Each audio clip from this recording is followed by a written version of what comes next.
Saddam Hussein. Danger! Continuing danger, hour of danger. Very, very dangerous world.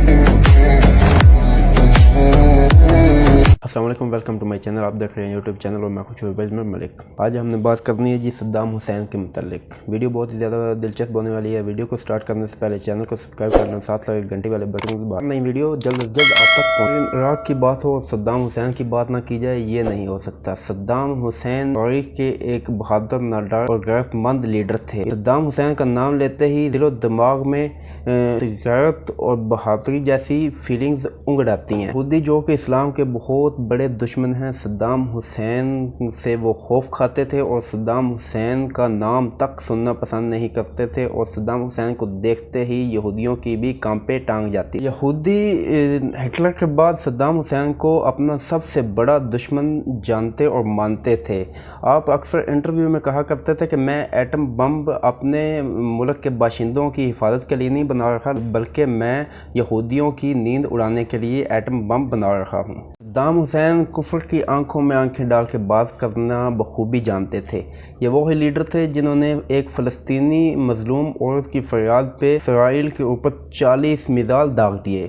ہوا کچھ یوں کہ صدام حسین اپنی ایک میڈیا کانفرنس میں موجود تھے تو چیخنے چلانے کی آواز سنائی دی۔ پوچھنے پہ اس عورت کو صدام حسین کے سامنے پیش کیا گیا تو اس عورت نے کہا کہ تم یہاں بیٹھ کے اپنی عیاشی کی زندگی میں مصروف ہو، عیاشیوں میں مصروف ہو، تو وہاں یہودی ہماری بیٹیوں، بہنوں اور ماؤں کی عزتوں کے ساتھ کھیلتے ہیں، ہماری جوان بیٹیوں کو گھروں سے اٹھا کے لے جاتے ہیں اور زیادتی کے بعد ان کو قتل کر دیا جاتا ہے، ہمارے بچوں کو سڑکوں پہ گھسیٹا جاتا ہے اور جوانوں کو سر عام گولی مار کے قتل کر دیا جاتا ہے۔ اس بوڑھی عورت نے کہا کہ ہمارے خون کو ایسے بہایا جاتا ہے جیسے کہ پانی کو بہایا جاتا ہو۔ اس نے کہا کہ کل تم نے اللہ کے سامنے پیش نہیں ہونا، تم اللہ کو کیا جواب دو گے؟ ہمارے اوپر ہونے والے ظلموں کا بدلہ کون لے گا؟ تم نہیں لو گے تو کون لے گا؟ صدام حسین بوڑھی کی یہ باتیں سن کے رونے لگ پڑے۔ ہی صدام حسین نے اعلیٰ فوجی حکام کی میٹنگ بلائی اور میٹنگ میں اسرائیل پہ حملے کے آرڈر دیے۔ ٹھیک 2 گھنٹے کے بعد اس کی آرمی نے اسرائیل کے اوپر، اسرائیل کے دارالحکومت پہ حملہ کر دیا۔ صدام حسین اتنا زیادہ طاقتور اور بااختیار شخص تھا کہ کسی ملک نے یہ پوچھنے کی ہمت نہ کی کہ تم نے اسرائیل پہ 40 میزائل کیوں داغے۔ ان 40 میزائلوں نے اسرائیل کے دارالحکومت کو مٹی میں ملا دیا۔ بڑی بڑی عمارتیں زمین بوس ہو گئیں اور ہزاروں یہودی جہنم واصل ہو گئے۔ صدام حسین نے یہ 40 میزائل ایک ایک کر کے اسرائیل پہ داغے۔ جب امدادی ٹیمیں مرنے والوں کو اٹھانے کے لیے پہنچتیں تو اوپر سے ایک اور میزائل آ گرتا۔ ایسے لگ رہا تھا کہ یہ دن آج یہودیوں کی زندگی کا آخری دن ہے۔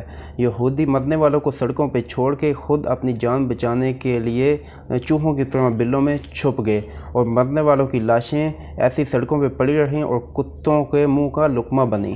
کہ ان حملوں سے لگ رہا تھا کہ آج کوئی ایک یہودی بھی زندہ نہیں بچے گا، لیکن قدرت کی کتاب میں کچھ اور ہی لکھا تھا اور کچھ یہودی بچ نکلنے میں کامیاب ہو گئے۔ وجہ ہے کہ آج بھی یہودی صدام حسین کو ہٹلر ثانی کا نام دیتے ہیں اور صدام حسین کا نام سنتے ہی ان کی ٹانگیں کانپنے لگ پڑتی ہیں۔ اب یہودی یہ جانتے تھے کہ صدام حسین یا عراق کو نقصان پہنچانے کی کوشش کی تو صدام حسین ہمیں تباہ کر دے گا، لہذا انہوں نے اندر ہی اندر عراق کے خلاف اور صدام حسین کے خلاف سازش کرنی شروع کر دی۔ امریکہ، اسرائیل اور ان کے اتحادی ملکوں نے عراق پر حملے کا منصوبہ بنایا۔ اس منصوبے کو درست ثابت کرنے کے لیے ایک بہت بڑا کھیل کھیلا گیا۔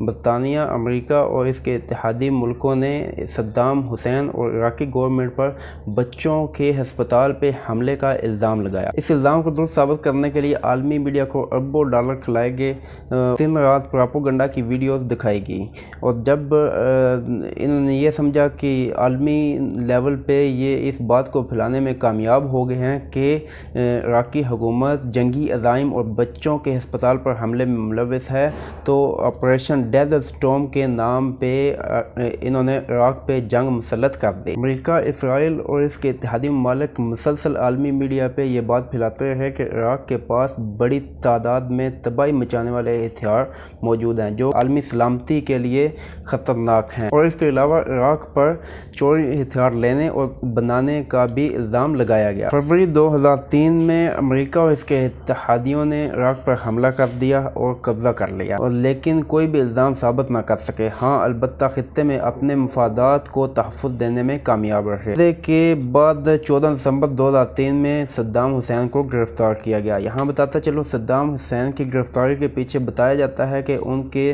سیکورٹی کے چیف سیکرٹری ابراہیم کا ہاتھ تھا۔ کچھ لوگ یہ بھی کہتے ہیں کہ ان کی فیملی کو امریکی فوج نے اٹھا لیا تھا اور ان کو پیغام پہنچایا گیا کہ اگر تم نے صدام حسین کا پتہ نہ بتایا تم کو بھی قتل کیا جائے گا اور ساتھ ہی ساتھ تمہاری فیملی کو بھی مار دیا جائے گا۔ اور کچھ لوگ یہ بھی کہتے ہیں کہ صدام حسین کا ٹھکانہ بتانے کے بدلے میں ابراہیم کو ایک بہت بڑی رقم امریکی فوج کی طرف سے انعام کے طور پہ بھی دی گئی تھی۔ صدام حسین کی گرفتاری کے بعد 148 افراد کے قتل کا الزام لگا کر مقدمہ چلایا گیا۔ اس مقدمے کی سماعت عراق میں موجود امریکی زیر اثر عدالت میں کی گئی۔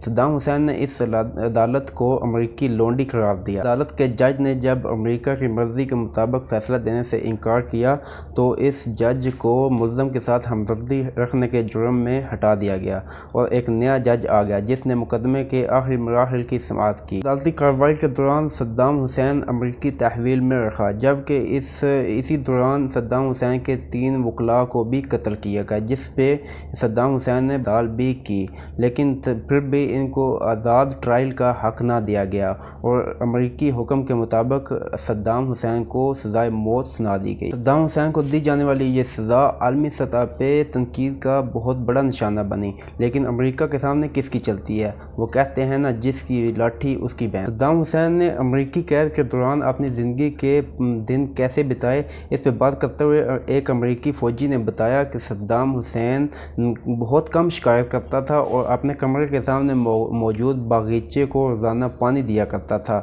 اور موت کا خوف تو جیسے اسے تھا ہی نہیں، اور نہ ہی اسے کوئی پچھتاوا تھا۔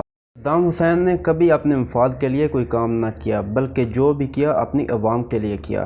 یہاں نام نہاد عدالت کی طرف سے سنائی جانے والی سزا پہ عمل درآمد کے لیے بھی قانون کی خلاف ورزی کی گئی اور سوئے ہوئے صدام حسین کو بتایا گیا کہ چند ہی گھنٹوں کے بعد سنائی گئی سزا پہ عمل درآمد کیا جائے گا۔ موت کا پیغام سن کے بھی صدام حسین مطمئن رہے۔ نہانے کے بعد نوافل ادا کیے اور نوافل ادا کرنے کے بعد انہوں نے اپنے کچھ قریبی دوستوں کو خط لکھے۔ خط لکھنے کے بعد ناشتہ کیا اور خود مسکراتے ہوئے چل کے پھانسی کے تختے تک پہنچے۔ صبح 5 بجے کا وقت تھا اور بغداد شہر میں اذان کی آواز گونج رہی تھی، اور یہاں پھانسی کے تختے پہ کھڑا ہو کے صدام حسین امریکہ کے خلاف اذان حق بلند کر رہا تھا۔ میں کوئی تختے کا لیور کھینچ دیتا ہے اور کفر کی آنکھوں میں آنکھیں ملا کے بات کرنے والا صدام حسین اپنے خالق حقیقی سے جا ملتا ہے۔ حسین تو امریکہ کے ہاتھوں مارا گیا، لیکن اس کے بعد عراقیوں کی بدبختی کا وقت شروع ہوا۔ بات جو کہ یاد رکھنے والی ہے وہ یہ ہے کہ کفار کبھی بھی مسلمان کا دوست نہیں ہو سکتا، جو کہ اسلام اور قرآن کا اٹل فیصلہ ہے۔ تو یہ ویڈیو آپ کے لیے بہت زیادہ مفید ثابت ہوئی ہوگی۔ ملتے ہیں کسی اگلی معلوماتی ویڈیو کے ساتھ، تب تک کے لیے اجازت دیجیے۔ اللہ حافظ۔